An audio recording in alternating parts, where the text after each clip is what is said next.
दोस्त की जरूरत। एक बार एक जंगल था। उस जंगल में अलग अलग प्रकार के पक्षी और जानवर रहते थे। वह सभी लोग बड़ा शेर के पंजों में फंस सकते सोचकर डर के मारे चुप चुप के घूमते हुए रहते थे। एक दिन शेर शिकारी के लिए निकला और उसे हिरन दिख गया था। तुरंत उसके पीछे भागने लगा। शेर से बचने के लिए हिरन बहुत प्रयत्न करने लगी।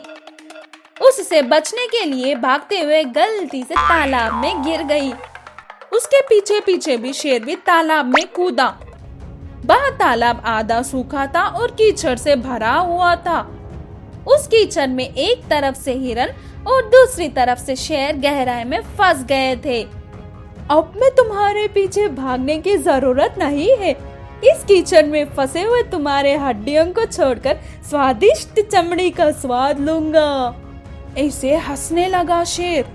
मेरी चमड़ी का स्वाद बाद में, पहले तुम यहाँ से कैसे निकल सकते हो सोचो।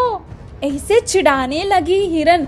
हिरन की बातों से शेर गुस्से से ही आगे बढ़ने लगा, परंतु वह हिलने से और कीचड़ में फंस रहा था।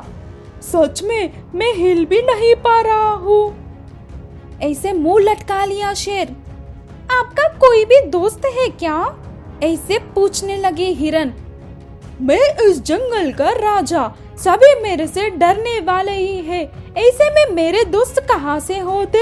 मेरे नीचे काम वाले भी दुश्मन के जैसे ही हैं, पर दोस्त नहीं है।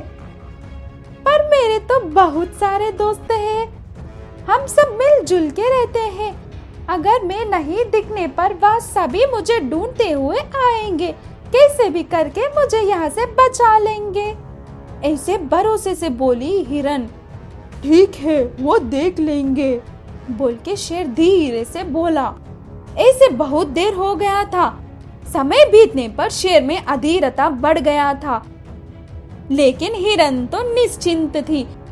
शाम हो गया था। पहले से ही भूखा शेर ढीला हो गया था, लेकिन उसके दोस्तों के ऊपर भरोसे से हिरन तो आराम से खड़ी हुई थी। इतने में ही पेड़ पौधों के बीच में से पहले एक छोटा सा हिरन तालाब में झांककर देखी थी। उसके बाद और एक हिरन, उसके पीछे और एक हिरन। देखते देखते हिरन का समूह तालाब के पास पहुंच गए थे। सभी को पूरी संघटना समझ में आ गया था। कैसे भी करके उनके दोस्तों को बचाना ही है बोल के सोचने लगे। पास में से एक रस्सी को फेंककर कीचड़ में फंसे हुए हिरन को तालाब के किनारे ले आए। शेर की आंखों के